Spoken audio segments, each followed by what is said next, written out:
22 en el que se desata el caos. Entonces se desató el caos.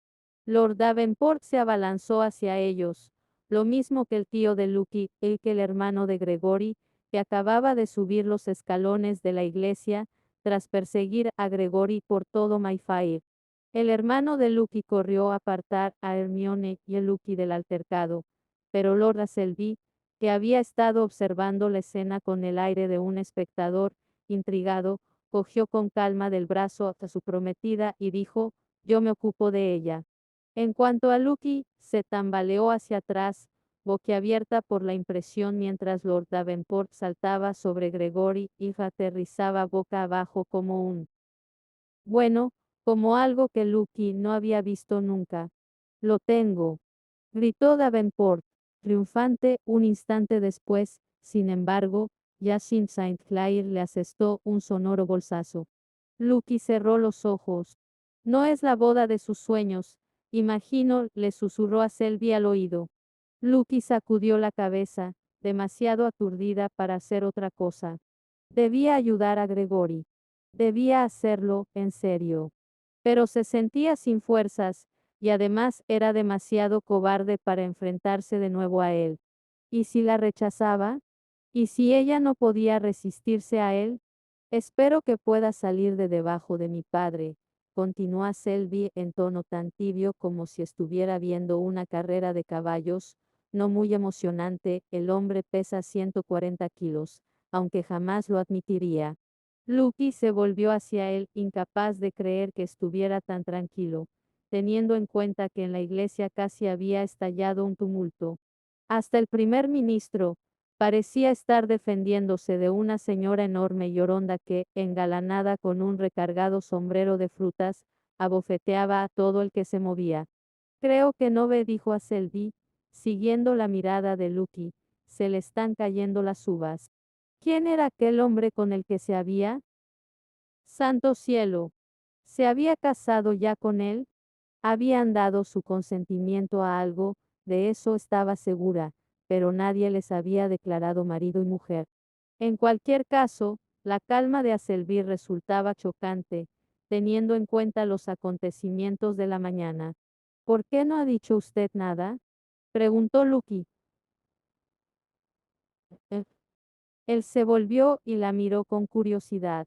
¿Quiere decir mientras el señor Bridgerton le declaraba su amor? No, mientras el cura se explayaba sobre el sacramento del matrimonio, quiso replicar ella, pero asintió. A Selby ladeó la cabeza. Supongo que quería ver qué hacía usted. Ella le miró con incredulidad. ¿Qué habría hecho si ella hubiera dicho que sí? Me siento muy honrado, por cierto, dijo a Selby, y seré un buen marido. Por eso no tiene que preocuparse. Pero Lucky no podía hablar. Alguien había apartado a Lord Davenport de Gregory, y aunque otro caballero al que Lucky no conocía tiraba de él hacia atrás, Gregory luchaba por llegar hasta ella. Por favor, musitó, aunque nadie podía oírla, ni siquiera Selby, que había ido a ayudar al primer ministro. No, por favor. Pero Gregory no cejaba, y a pesar de que había dos hombres tirando de él, uno amigo y otro no, logró llegar hasta el pie de los escalones del altar. Levantó la cara y sus ojos se clavaron, ardientes, en los de Lucky.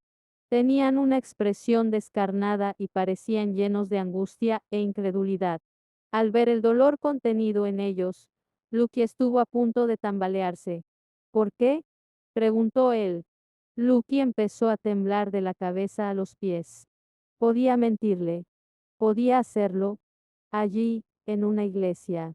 Después de haberle herido de la manera más íntima y más pública que pudiera imaginarse. ¿Por qué? Porque tenía que hacerlo, murmuró ella. En los ojos de Gregory ardió algo. ¿Decepción, quizá? No. ¿Esperanza? No, eso tampoco. Era otra cosa. Algo que ella no alcanzaba a identificar. Él abrió la boca para hablar, para hacerle una pregunta, pero en ese momento, a los dos hombres que le sujetaban se unió un tercero, y juntos consiguieron tirar de él fuera de la iglesia. Lucky se abrazó, apenas capaz de mantenerse en pie mientras veía cómo se lo llevaban a rastras. ¿Cómo has podido? Lucky se volvió. Jacinthe Saint Clair estaba tras ella, mirándola como si fuera el mismo diablo. Tú no lo entiendes, dijo Lucky. Pero los ojos de Jacinthe brillaban de furia. Eres débil, Sisio, no te mereces a mi hermano. Lucky sacudió la cabeza, sin saber si estaba de acuerdo con ella o no. Espero que. Yashin. Los ojos de Lucky volaron hacia un lado. Otra mujer se acercaba. Era la madre de Gregory. Las habían presentado en el baile de Hastings House. Ya es suficiente, dijo con severidad. Lucky tragó saliva mientras intentaba contener las lágrimas. Lady Bridgerton se volvió hacia ella. Discúlpenos, dijo, y se llevó a su hija. Lucky las vio alejarse y tuvo la extraña sensación de que todo aquello le estaba pasando a otra persona, de que tal vez era solo un sueño, una simple pesadilla. O quizás estuviera atrapada en una escena de una novela fantástica. Tal vez toda su vida era un engendro de la imaginación de otra persona. Quizás si cerraba los ojos. ¿Seguimos? Ella tragó saliva. Era Lord Selby.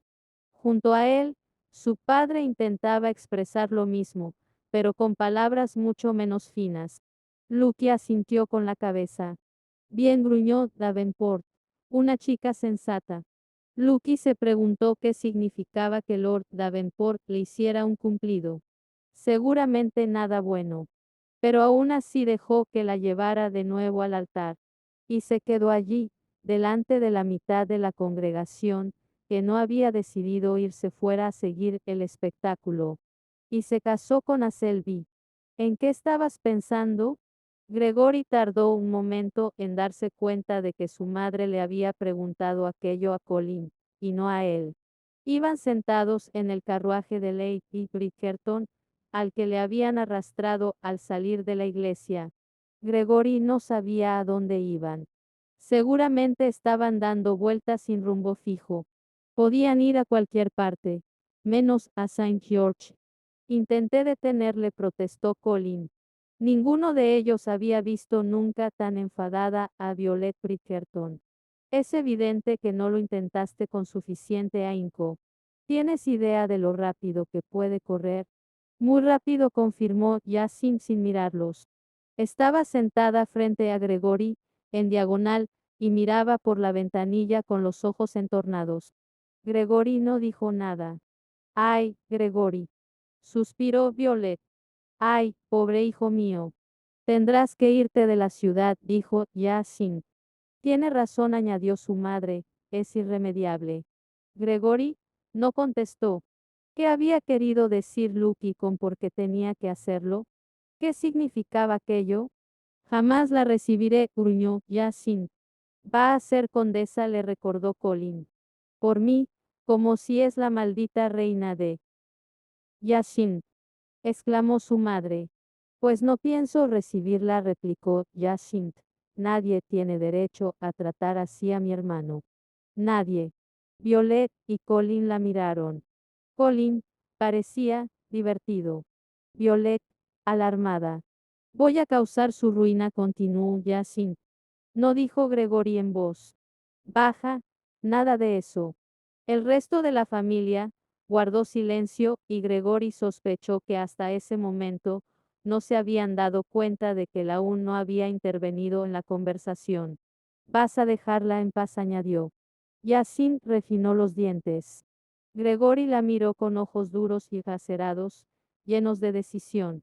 Y si vuestros caminos se cruzan alguna vez, continuó, serás amable y cariñosa. ¿Entendido? Jacinthe no dijo nada. ¿Entendido? Bramó él. Su familia le miraba con estupor. Gregory nunca perdía los nervios. Nunca. Y entonces Jacinthe, que nunca había tenido mucho tacto, dijo, pues la verdad es que no. ¿Cómo dices?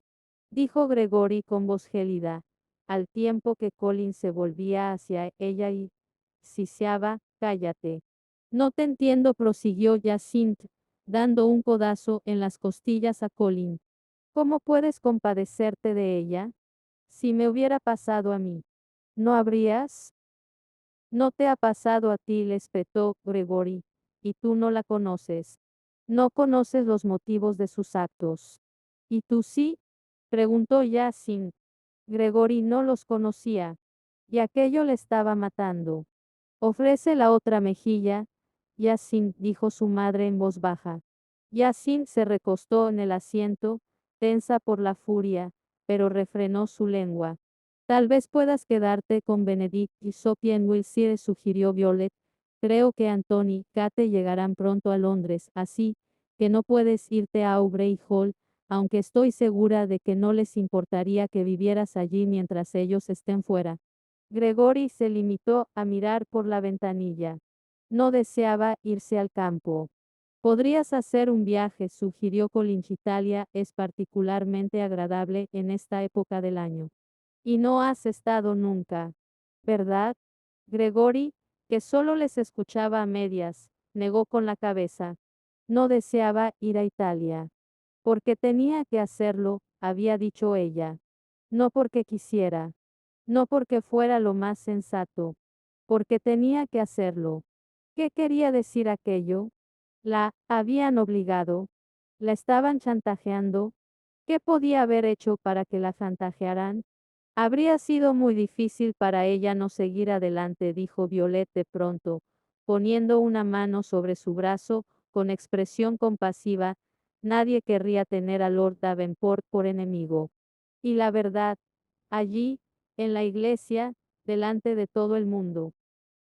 En fin, añadió con un suspiro resignado, habría que ser extremadamente valiente y resistente. Se detuvo y sacudió la cabeza, y estar preparada. ¿Preparada? Preguntó Colin. Para lo que habría pasado después, aclaró Violet, habría sido un escándalo inmenso. Ya es un escándalo inmenso, masculló Gregory. Sí, pero no tanto como si te hubiera dicho que sí, repuso su madre, y no es que me alegre de lo que ha pasado. Ya sabes que solo deseo tu felicidad. Pero la gente pensará que ha hecho bien. La considerarán una chica sensata. Gregory sintió que una comisura de su boca se levantaba en una sonrisa irónica. Y a mí un necio enfermo de amor. Nadie le contradijo. Al cabo de un momento, su madre dijo, debo decir que te lo estás tomando bastante bien. En efecto, yo creía. Su madre se interrumpió, bueno, lo que yo creyera no importa. Solo importa lo que está pasando. No, dijo Gregory, volviéndose bruscamente para mirarla. ¿Qué creías? ¿Cómo? ¿Debería haber reaccionado? No es cuestión de cómo deberías haber reaccionado, dijo su madre, visiblemente azorada por aquellas preguntas repentinas, pero creía que estarías más enfadado. Él se quedó mirándola un momento, luego, se volvió hacia la ventanilla. Estaban atravesando Piccadilly en dirección oeste, hacia Hyde Park. ¿Por qué no estaba más enfadado? ¿Por qué no estaba dando puñetazos en las paredes? Habían tenido que sacarle de la iglesia a rastras y meterle a empujones en el carruaje, pero después se había apoderado de él una calma extraña y casi sobrenatural. Luego, algo que había dicho su madre comenzó a resonar en su cabeza como un eco. Sabes que solo deseo tu felicidad. Su felicidad. Lucky le quería. Estaba seguro de ello. Lo había visto en sus ojos, incluso al rechazarle. Lo sabía porque ella misma se lo había dicho, y Lucky no mentía en esas cosas. Lo había sentido en su forma de besarle, y en el calor de su abrazo. Ella le quería. Y fuera lo que fuese lo que la había obligado a seguir adelante con su boda, con Selby, podía más que ella. Era más fuerte. Lucky necesitaba ayuda. Gregory, dijo su madre suavemente. Él se volvió. Parpadeó. Has dado un respingo en el asiento, dijo ella. ¿De veras? Ni siquiera se había dado cuenta. Pero sus sentidos se habían afinado y, cuando miró hacia abajo, vio que estaba flexionando los dedos. Parad el carruaje. Todos se volvieron para mirarlo. Hasta Jacinthe, que estaba mirando obstinadamente por la ventana. Parad el carruaje, repitió. ¿Por qué? Preguntó su madre con visible desconfianza. Necesito tomar el aire, contestó él, y no era mentira. Colin tocó con los nudillos en la pared del carruaje. Te acompaño. No. Prefiero estar solo. Los ojos de su madre se agrandaron. Gregory, ¿no pensarás presentarme en la iglesia? Acabó él en su lugar. Se reclinó en el asiento y él la miró de soslayo. Creo que ya me he puesto suficientemente en ridículo por hoy. ¿No te parece? De todas formas, ya estarán casados, terció Yashin. Gregory refrenó el impulso de mirar con rabia a su hermana, que nunca parecía perder la ocasión de hacer uno de sus comentarios. Exactamente, contestó. Me sentiría mejor si no estuviera solo, dijo Violet, cuyos ojos azules seguían llenos de preocupación. Deja que se vaya, dijo Colin en voz baja. Gregory se volvió hacia su hermano mayor, sorprendido. No esperaba que saliera en su defensa. Es un hombre adulto, añadió Colin. Puede decidir lo que quiera. Ni siquiera Yasin intentó llevarle la contraria. El carruaje se había detenido ya, y el conductor estaba esperando al otro lado de la puerta. A una señal de Colin, la abrió. Preferiría que no te fueras, dijo Violet. Gregory le dio un beso en la mejilla. Necesito tomar el aire, dijo, eso es todo. Se apeó de un salto, pero antes de que pudiera cerrar la puerta, Colin se asomó. No hagas ninguna tontería, le dijo sosegadamente. Nada de tonterías, le prometió Gregory, solo lo que es necesario. Miró a su alrededor para orientarse y luego, como el carruaje de su madre no se había movido, partió deliberadamente hacia el sur, lejos de Saint George. Sin embargo, al llegar a la calle siguiente dio media vuelta y echó a correr.